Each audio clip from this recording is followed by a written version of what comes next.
Boa noite, meus amigos. É com uma grande alegria que nós estamos dando início a esse nosso encontro virtual, onde muito nos gratifica podermos assim estudarmos sob a luz da doutrina espírita os ensinamentos do mestre querido. Antes quero enviar aí meu abraço carinhoso a este povo querido da cidade de Dois Córregos, da Casa Espírita União de Dois Córregos, particularmente aqueles amigos que, pela própria pandemia, já nos deixou aí saudades pelo distanciamento, mas aos poucos estamos nos reaproximando nesse contato presencial. Então, a Maria Mendonça, a Miriam e tantos outros amigos que sempre nos acolheram carinhosamente nesta casa. Um forte abraço a todos. Então, pessoal, nesta noite de hoje nós estaremos trazendo como estudo um tema bastante sugestivo às nossas reflexões, chamado o ponto de vista.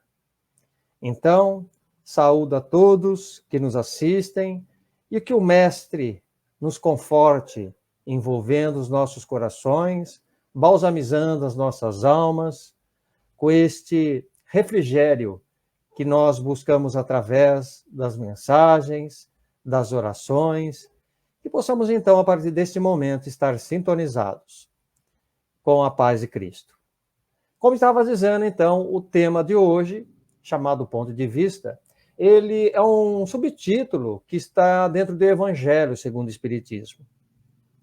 Está no seu capítulo 2. Meu reino não é deste mundo. Que vão ali dos itens 5 até o item 7. Bem, então que nós possamos meditar, refletir sobre o que nós iremos aqui trabalhar nesta noite. Então, que Jesus aqueça os nossos corações. Meus amigos, então, nós percebemos que e vivemos tempos difíceis, onde, sobre a Terra, aliás, o mundo que habitamos, né, por suas características de provas e expiações, tem levado, certamente, muitas criaturas humanas a sucumbirem e fracassarem no processo reencarnatório solicitado. Então, segundo os preciosos informes trazidos por André Luiz, Emmanuel, Manuel Filomeno de Miranda e tantos outros espíritos na qualidade de eminentes repórteres e mensageiros do além, aqui afirmamos unanimemente que o homem, quando ele regressa ao palco terreno, quando nós voltamos à vida física, e que estando vinculado aos deveres pertinentes e comuns de sua redenção, do seu aprimoramento espiritual, ele tem olvidado, e não é pouco, né, negligenciado demasiadamente o seu verdadeiro compromisso espiritual.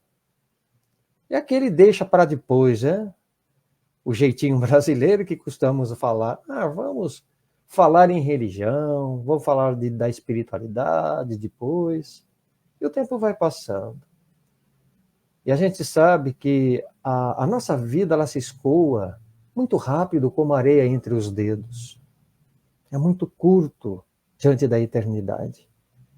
Então, esta oportunidade que Deus nos concede é primorosa para que não nos percamos mais nas noites escuras milenares da existência, né, que temos malbaratado, temos fracassado. E mesmo, né, pessoal, que prometendo os mais sinceros, a gente ali, dedicados, propósitos de renovação em um novo porvir, ao reencarnarmos, ao reencarnarem os espíritos, né, muitos acabam então tolhidos, absorvidos pelas sensações fugazes das ilusões, das seduções terrenas a que se entregam. Isto não se torna uma exclusividade de alguns, pois todos nós que nos encontramos neste cadinho, né, de purificação, O cadinho é onde se coloca como um vaso ali de argila, de metal, para ali purificarem os metais, né? Onde vai fazendo ali a própria renovação, vai aperfeiçoando aquele metal que ali, sob o seu golpe, né, do forte calor, ele derrete e vai se decantando. Então, o cadinho de purificação, trazendo assim no sentido espiritual, como dizemos, esse cadinho, né, de purificação, sem exceção, somos ainda passíveis de falhas e deslizes morais. Não, senão não estaríamos aqui, né? Bom, então onde temos assim ocorrido o quê? Malbaratado essas abençoadas oportunidades, né, de reconciliação e perdão. E assim vamos prodigalizando este precioso tempo concedido, né, para apenas satisfazer os nossos interesses da materialidade imediata. O terra-terra. Então, meus amigos, alienados, muitos dos nossos irmãos, seduzidos pelas ilusões sufocantes do mundo, temos permitido nos arrastar ainda e nos perder nas brumas das paixões escuras e dos vícios desvairados, como do sexo, são o que nos atraem para, assim, nos distanciarmos do que Deus aguarda de nós. Como, então, o sexo, o poder, o dinheiro, o egoísmo, a vaidade aniquiladora. Então, neste contexto, portanto, se nós remontarmos a nossa história, nós veremos que a própria Igreja Católica Romana, ela traz duas versões do período inquisitorial, que é a medieval, que ocorreu, né, nos séculos 13 e 14, e a feroz Inquisição moderna, que ali concentrada em Portugal e Espanha, que durou no século 15 e ao século 19. Tudo para quê? Para que prevalecesse o seu monopólio ortodoxo, o dogmatismo dominante da Igreja.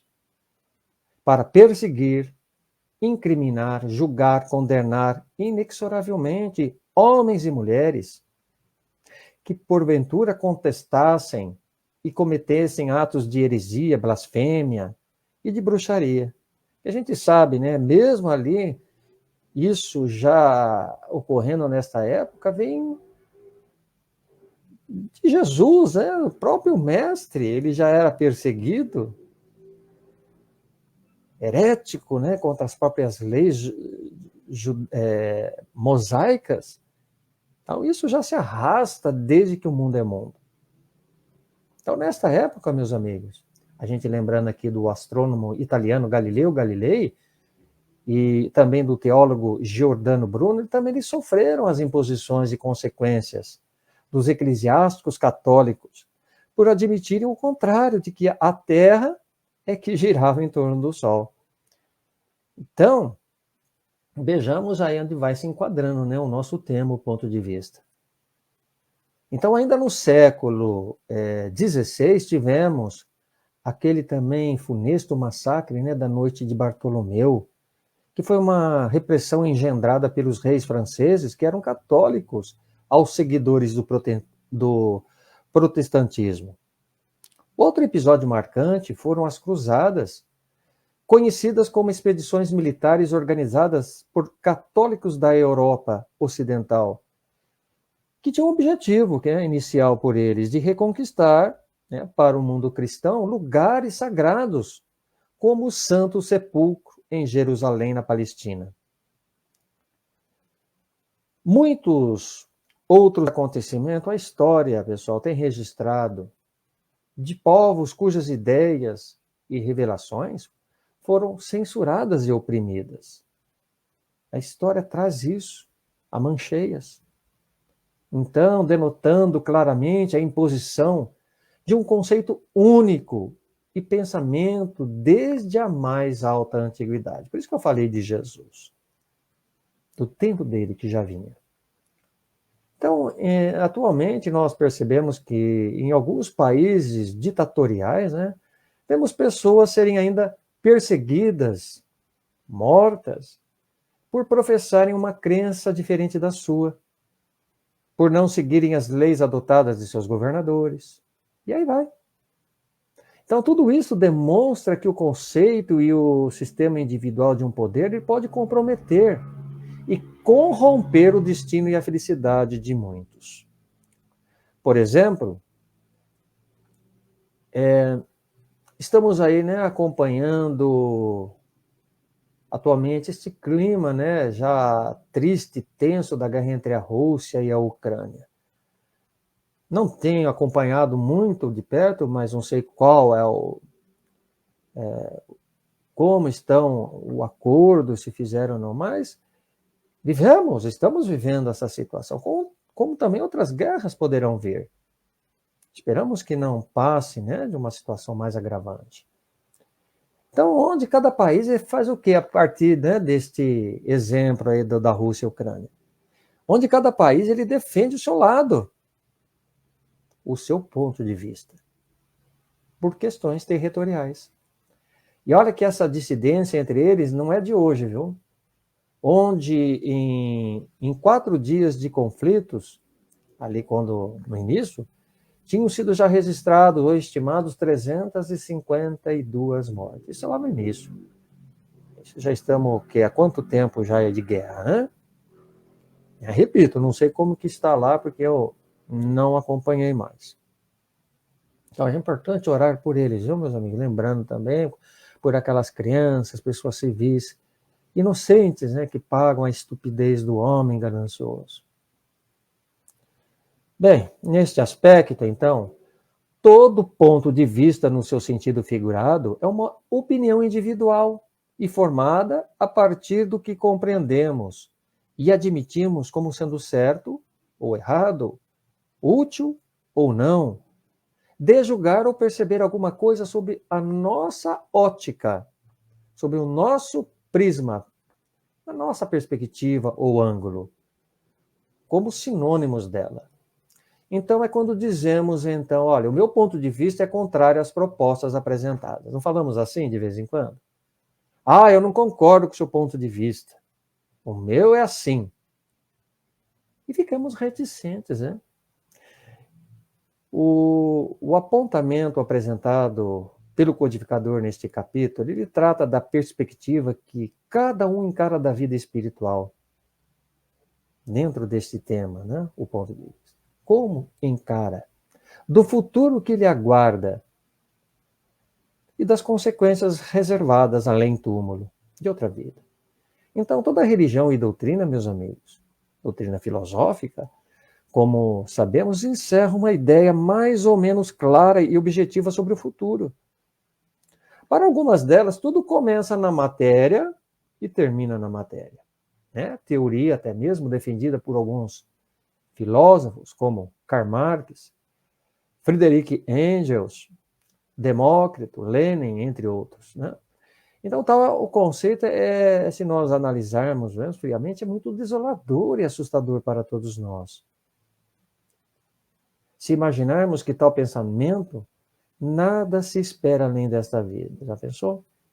Que tudo inicia no berço e termina no sepulcro, sem a possibilidade de nos reencontrarmos com aqueles que amamos na terra. Que a nossa sorte estaria já selada definitivamente no nada. Outros ainda, admitindo uma ideia mais ou menos justa e conforme a bondade de Deus, que depois da morte iremos para o inferno ou para o céu. Outras permaneceriam num estado, né, intermediário, em que muitos teólogos ali colocam ou definem como sendo o limbo e o purgatório. Mas, segundo a doutrina espírita, digna de passagem, meus irmãos, nós estamos em mês de abril, hein? Mês de Kardec, mês de grandes personagens ilustres, que não podemos deixar de passar e homenageá-los, rendendo o nosso tributo a eles, a quem tanto contribuiu para o engrandecimento, a emancipação dessa doutrina maravilhosa e consoladora, né? Inácio Bittencourt, nosso querido Chico Xavier, Deolindo Amorim, tantos outros, mas apenas para citar. Tivemos até o selo espírita e o dia do espírita. Bom, mas vamos lá, seguindo então, segundo, aliás, a doutrina espírita, diferentes das outras, né, que tudo termina na matéria, outras dão um ponto intermediário, esses pontos de vista se apagam ante a consoladora e confortadora crença da pluralidade das existências e dos mundos habitados, que são 2 dos 5 princípios básicos ou pilares fundamentais do Espiritismo. Como Kardec nos diz, todo aquele que se apoia numa fé inabalável e precisa do futuro, muda completamente o seu ponto de vista, de examinar a vida presente. Olha que coisa importante. Isto é, a vida corporal, pessoal, não é mais do que uma passagem rápida, uma curta estação num local ingrato. A propósito, em O Livro dos Espíritos, né, Allan Kardec, ele coloca uma nota, até mesmo após esta questão 921, dizendo o seguinte. Eu vou colocar o slide para que possamos melhor acompanhar e gravarmos melhor em nossas mentes. Vamos lá. Só um tempinho para que a gente coloque o slide.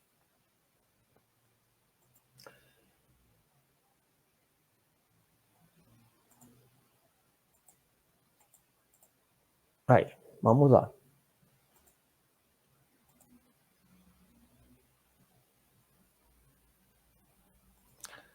Demorou um pouquinho, porque a gente está aqui numa plataforma. Bem, o que diz ali?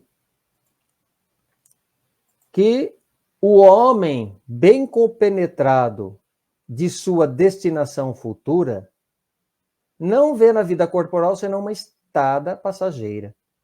É para ele uma parada momentânea em precária hospedaria, consolando-se facilmente de alguns desgostos e aborrecimentos passageiros, de uma viagem que deverá conduzi-lo a uma posição tanto melhor, quanto melhor tenha se preparado.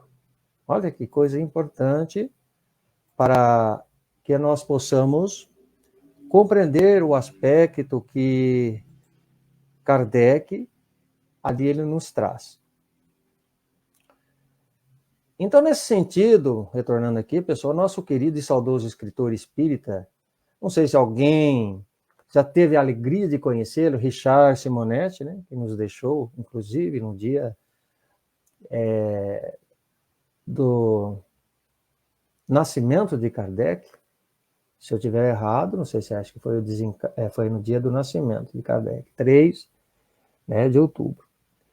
E ele foi, Richard Simonetti, um grande escritor aqui em Bauru, né, integrante, inclusive, da Academia Brasileira de Letras, autor de 65 livros.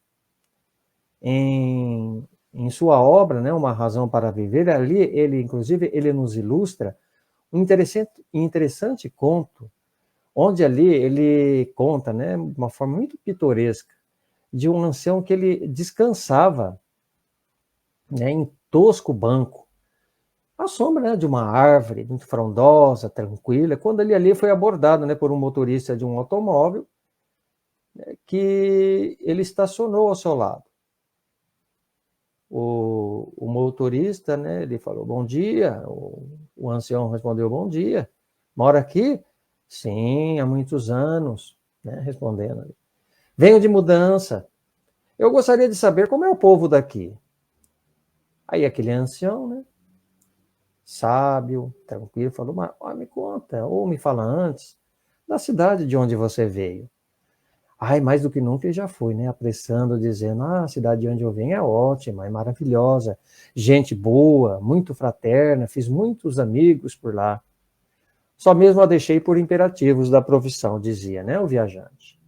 Pois bem, né, disse o ancião, meu filho, esta cidade é exatamente igual, vai gostar daqui. Então o viajor agradeceu e partiu. Minutos depois apareceu um outro motorista, Aí dizendo, estou chegando para morar aqui, o que me diz do lugar? Da mesma forma, né, como o primeiro, ele falou, como é a cidade de onde saiu? Ah, ele falou horrível, povo orgulhoso, cheio de preconceitos, arrogante. Não fiz um único amigo. E aí ele finaliza, né? O bom ancião, sinto muito, meu filho, pois aqui você encontrará o mesmo ambiente. Olha, então, como nos afirma, né, nos afirmou Richard Simonetti neste conto, que inclusive intitula-se sobre a cor do mundo, nós vemos normalmente nas pessoas, pessoal, algo do que somos, do que pensamos e de nossa maneira de ser. Pintamos o mundo com a cor do que acreditamos ser único e verdadeiro, não é assim? Então, como neste conto, não representa também aquele nosso velho e nocivo hábito de julgarmos as pessoas pelo nosso ponto de vista? De tabularmos um conceito que sirva para o próximo e não para nós? Vamos pensar, né? Ponto de vista. Às vezes a pessoa fala assim, mas o que fala esse ponto de vista de Kardec no Evangelho? Nós estamos aí discorrendo. Então, como até mesmo a mãe dizia, o filósofo inglês Herbert Spencer, numa frase magnífica, ele diz assim, que a liberdade de cada um termina onde começa a liberdade do outro. Então, parafraseando o filósofo, até poderíamos assim dizer, a sua maneira de entender e ver as coisas termina quando começa a do outro. É assim. Ou seja, pessoal, nós devemos respeitar a opinião alheia, o ponto de vista, de averiguarem, de aceitar, de acreditarem como bem entenderem. Nós devemos dar a devida liberdade de espaço, de pensamento aos outros, para que dialoguem, para que discutam o mesmo assunto sem que fiquemos ali pontuando críticas e deboche. Esse é o nosso mal. Oportunizando, então, oportunizando opinião e ponto de vista diferente do nosso. Abramos, então, espaço para que o outro possa dizer e nós escutarmos. Porque só assim também há crescimento. Permitindo, olha que importante, que respirem o seu próprio clima de evolução. Diz até mesmo o benfeitor espiritual Emmanuel no livro Busca e Acharás, pela psicografia de Chico Xavier, estude e melhora-te para ser mais útil. Não intentes transformar ninguém pela força. É uma frase que eu sempre carrego nas palestras, porque ela está sempre presente no nosso cotidiano, não é mesmo? Pessoal, outro aspecto importante que avaliamos sobre o ponto de vista vejamos, é a forma particular como encaramos e trazemos conosco de aproveitarmos e otimizar uma situação quando muitos acreditam não existir nenhuma resolução ou saída, de que não vale a pena mais investir. Por exemplo, né, tendo aqui uma comparação em que um fabricante, né, até é contado isso como uma comparação, em que tinha um fabricante de calçados onde ele enviou 2 vendedores, vejam, para uma região subdesenvolvida, a fim ali, né, de avaliarem as possibilidades de vendas. O primeiro, então, após alguns dias de pesquisa, informou ao fabricante, ao seu chefe: aqui mercado péssimo, todos aqui andam descalços. Porém, o segundo vendedor, né, com idêntico levantamento, ele comunicou ao seu fabricante o seguinte: mercado promissor, aqui ninguém tem sapatos. Pela moral da história, pessoal, nós observamos que, segundo o ponto de vista ou da ótica que cada um converta e aplique na prática, poderá chegar ou concluir como um resultado positivo ou negativo, depende de cada um. Pessimista ou otimista, promissor ou de fracasso. É assim. É assim que pouco a pouco passamos a mudar a visão de encararmos a vida com seus infortúnios, com as suas tribulações, como pequenos incidentes de curta duração, gerindo que as circunstâncias que nos cercam com mais sabedoria, com mais paciência, resignação. Pois de antemão temos a convicção de que dias melhores surgirão.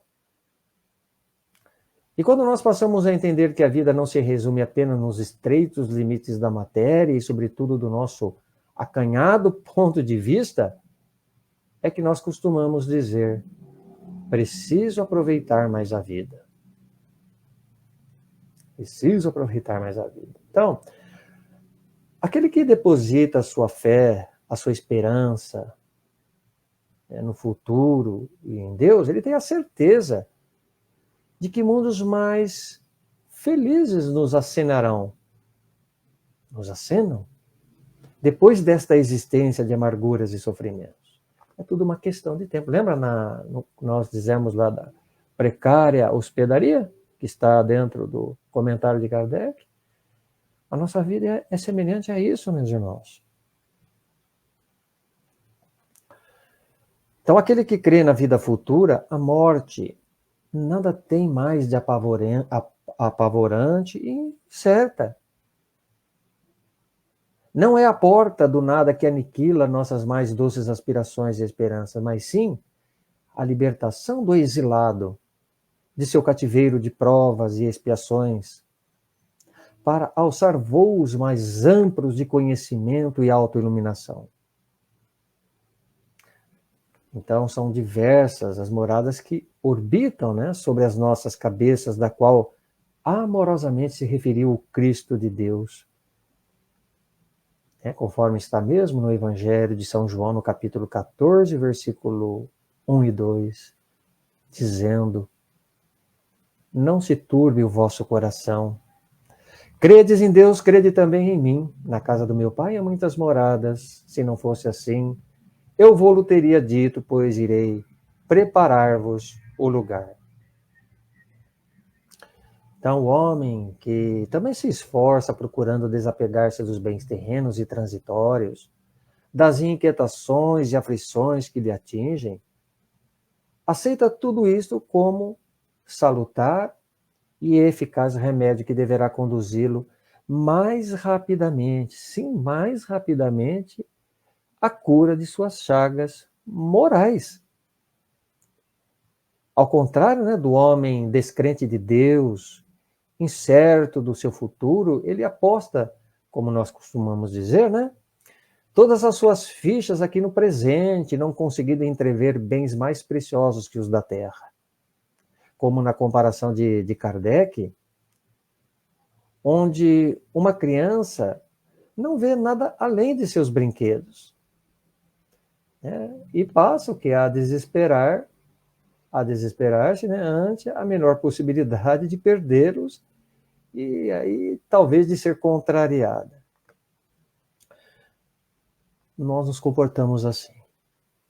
Somos crianças espiritualmente ainda, não é? Crianças.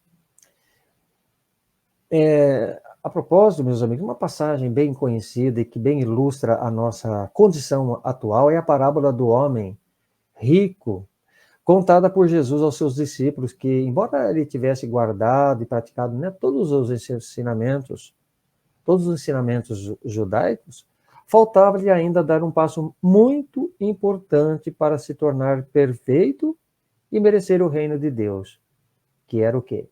Todos já acredito saber dessa parábola, mas é bem sempre que a gente sabe, mas a gente não pratica. Então a gente é bom recordar para que possamos tentar praticar. Bom, então ele era perfeito com relação às coisas de Deus, algo que era guardar.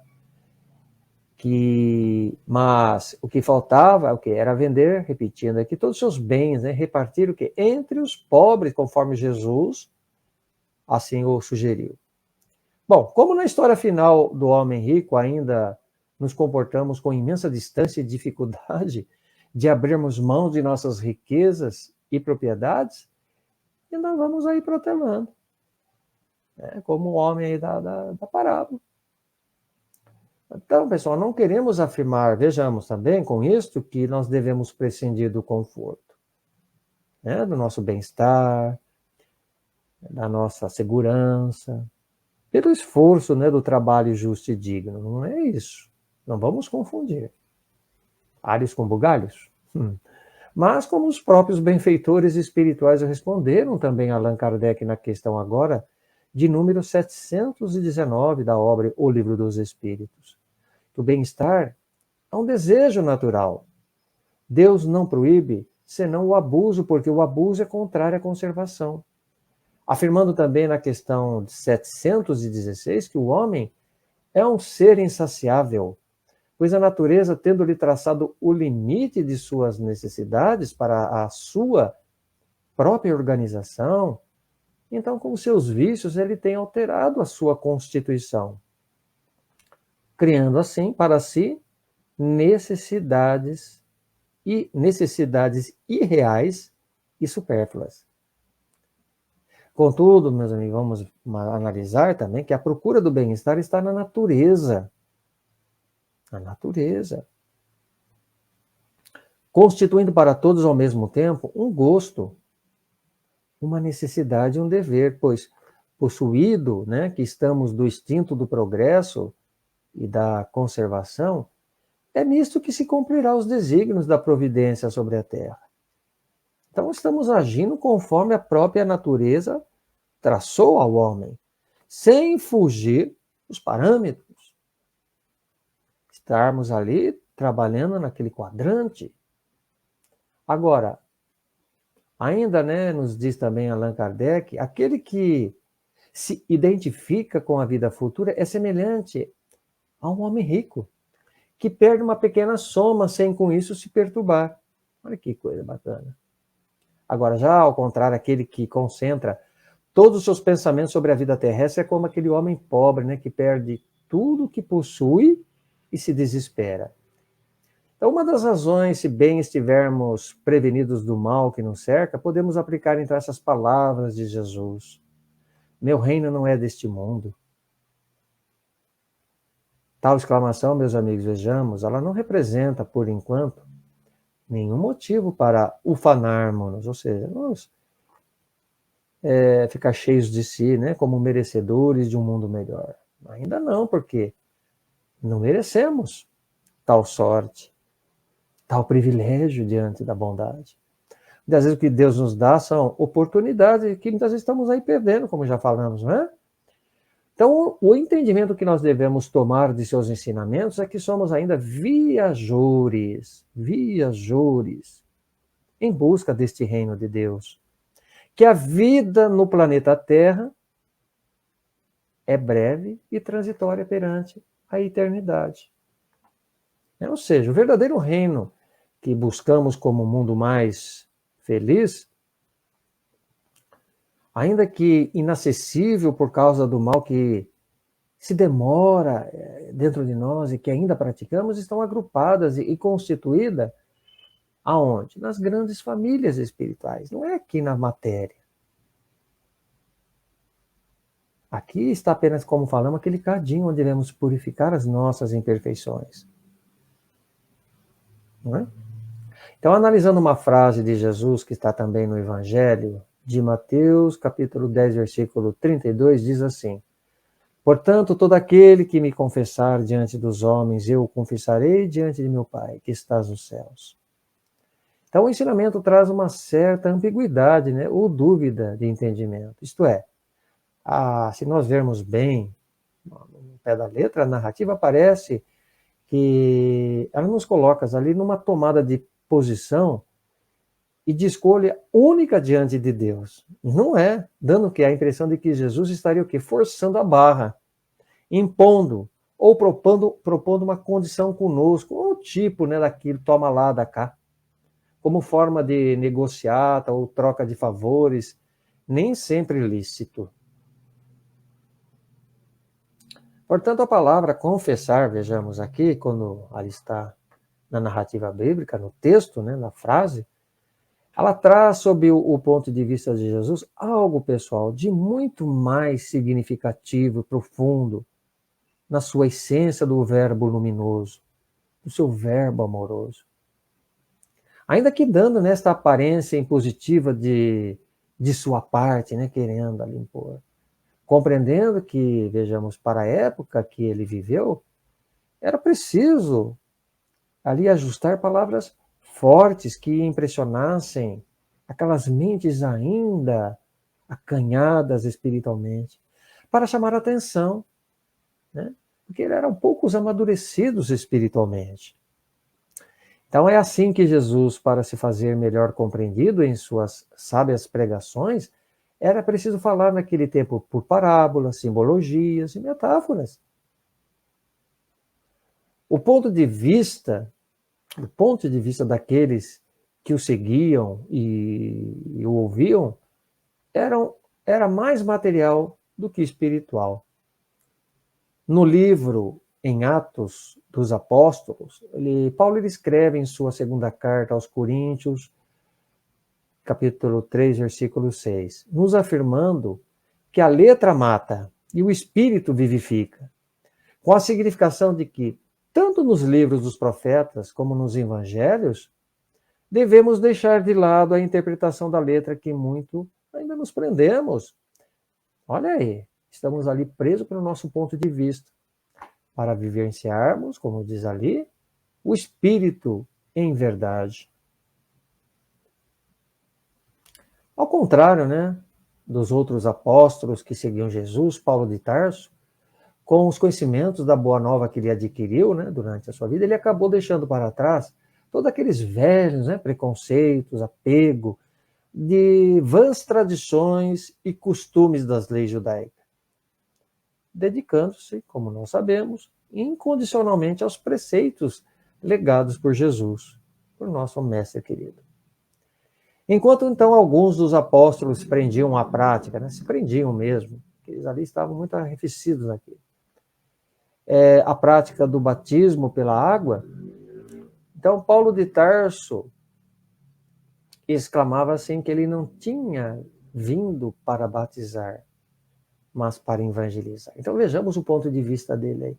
Enquanto aqueles que estavam presos à letra pelo batismo, né, simplesmente da forma que era ali figurada, Paulo ele já vinha com outro ponto de vista. Ele não vinha se prender às próprias regras do homem, mas ela tinha já uma mente espiritualmente mais dilatada, que era justamente quando ele afirma: eu vim para evangelizar. Outra coisa, circuncisão, né? Outra tradição que era uma prática alimentada entre alguns dos apóstolos. Então, Paulo, ao contrário, ele combatia isto. E veemente tudo aquilo que viesse a favorecê-la. Sem mesmo hesitar em repreender o apóstolo Pedro na cidade de Antioquia, quando ali ele refutou os seus ensinamentos, dizendo que eles eram preceitos de homens e não de Deus. Não era uma ofensa, não. Era uma forma de situá-los ainda, né? Porque ainda não tinham despertado para as realidades mais enobrecidas. O apóstolo Paulo, meus amigos, no entanto, depois que ele conheceu a Jesus, o seu ponto de vista com relação às coisas da vida espiritual se modificaram. E a gente sabe disso. Para quem estuda as obras, né, de Emmanuel, Paulo Estevão, então ele modificou para o quê? Para transcender com os olhos da alma. Então foi assim que o formalismo das letras antigas, né, com os seus velhos sistemas, então contribuíram demasiadamente ao apego do culto exterior, para desprezar ali o culto interno, né, dos bons costumes, dos elevados sentimentos que era preciso desenvolver. Então o povo ainda era muito condicionado naquela letra, né, que, como se dizia, matava, sem que o espírito se vivificasse.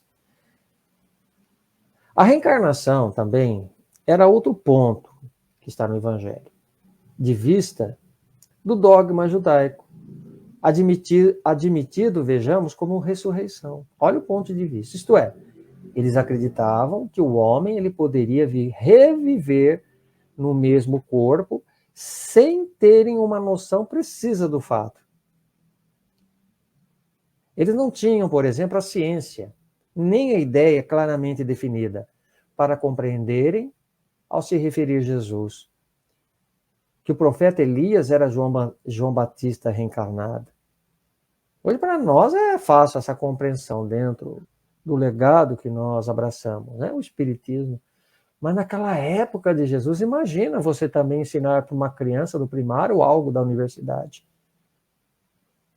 Não cabe na criança. Se bem que hoje tem crianças que já estão, mas é outra história, né?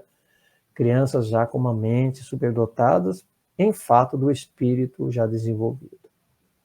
Ainda, meus irmãos, sobre a reencarnação, descreve São João no capítulo 3º do Novo Testamento, é ponto de vista, hein? Que Nicodemos, um famoso, né, senador entre os fariseus, tinha igualmente seu ponto de vista. Uma opinião formada, né, de conformidade com o seu entendimento. Quando então ele inquiriu junto ao meigo Nazareno, né, ele chegou ali com aquela dúvida: como pode Jesus, um homem que já está velho, entrar no ventre de sua mãe para nascer uma segunda vez? Bem, hoje não mais podendo, né, se admitir conjecturas hipotéticas sobre a existência de Deus, da lei de reencarnação, da imortalidade da alma, sobre a pluralidade dos mundos e das existências passadas e da comunicabilidade entre os espíritos, o Espiritismo vem a seu turno, meus amigos. Expandir o pensamento e abrir novos horizontes aos homens de boa vontade, aos materialistas, detratores da boa nova, cuja visão estreita e mesquinha ainda se concentra aqui nesta vida presente. Vai passar um dia? Vai tudo depender de cada um, né? Fazendo com que a Terra seja a única e exclusiva base do futuro eterno. Então, o Espiritismo ele vem demonstrar, sobretudo, que há um elo no conjunto harmonioso e grandioso na obra do Criador. E, por conseguinte, ele vem nos mostrar a solidariedade que liga todas as existências, todos os seres de um mesmo e de diferentes mundos, como se referiu Jesus na casa do meu Pai há muitas moradas, dando assim o quê? A verdadeira base e uma razão desta fraternidade universal. Enquanto, né, se nós basearmos a doutrina da criação da alma no momento do nascimento de cada corpo, torna então todos os seres estranhos uns aos outros, inconciliável com a bondade, com a justiça, a sabedoria de Deus. Então Deus é grandioso demais. E nós não podemos ficarmos aqui nos limitando ou nos limitarmos, acreditando que somos o único ou os únicos, né, que podem estar aqui neste imenso universo povoando. Não. Há muitas moradas na casa. E esse ponto de vista, aos poucos, vai se despertando em cada um. Bom, pessoal, então eu me despeço agradecendo a Jesus, a bondade do nosso Criador por essa noite maravilhosa, desejando que suas bênçãos infinitas continuem a recair sobre os nossos caminhos em forma de muita paz, sabedoria, saúde e alegria. Até gostaria em pensamento, como a Maria sempre faz, embora sendo virtual, que consagremos esta, materializando em nossos pensamentos e corações, como ela sempre faz aí no Instituto, a maravilhosa entrega de flores e ofertas das obras espíritas. Muito obrigado a todos, convidando então para elevarmos os nossos pensamentos e corações ao alto em agradecimento a Jesus e a esses bondosos emissários pela bendita noite que nos foi proporcionada. Senhor Jesus, permanente inspiração de nossos caminhos, abre-nos por misericórdia, como sempre, as portas excelsas de tua providência incomensurável. Doador da vida, acorda-nos a consciência para semearmos ressurreição nos vales sombrios da morte. Distribuidor do sumo bem, ajuda-nos a combater o mal com as armas do Espírito. Príncipe da paz, não nos deixes indiferentes à discórdia que vergasta o coração de nossos companheiros sofredores. Mestre da sabedoria, afugenta para longe de nós a sensação de cansaço, à frente dos serviços que devemos prestar aos nossos irmãos ignorantes. Emissário do amor divino, não nos concedas paz, enquanto não vencemos os monstros da guerra e do ódio, cooperando contigo em tua augusta obra terrestre. Pastor da luz imortal, fortalece-nos para que nunca nos intimidemos perante as angústias e desespero das trevas. Distribuidor da riqueza infinita, supre as nossas mãos com os teus recursos ilimitados para que sejamos úteis a todos os seres que ainda se sentem menguados de vossos dons imperecíveis. Embaixador angélico, não nos abandones ao desejo de repousar indebitamente e converte-nos em teus servidores humildes onde estivermos. Mensageiro da boa nova, não permita que nossos ouvidos adormeçam o coro dos soluços por aqueles que clamam por socorro nos círculos do sofrimento. Companheiro da eternidade, abençoa-nos as responsabilidades e deveres. Não nos relegues à imperfeição de que ainda somos portadores. Dá-nos, amado Jesus.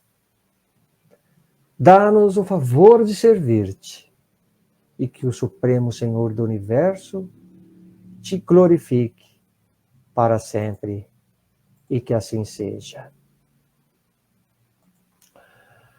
Muita paz a todos, que Deus nos guarde e mais uma vez, lembrando então que final de semana agora, que possamos aproveitar para meditar e refletir sobre tudo que nós ainda precisamos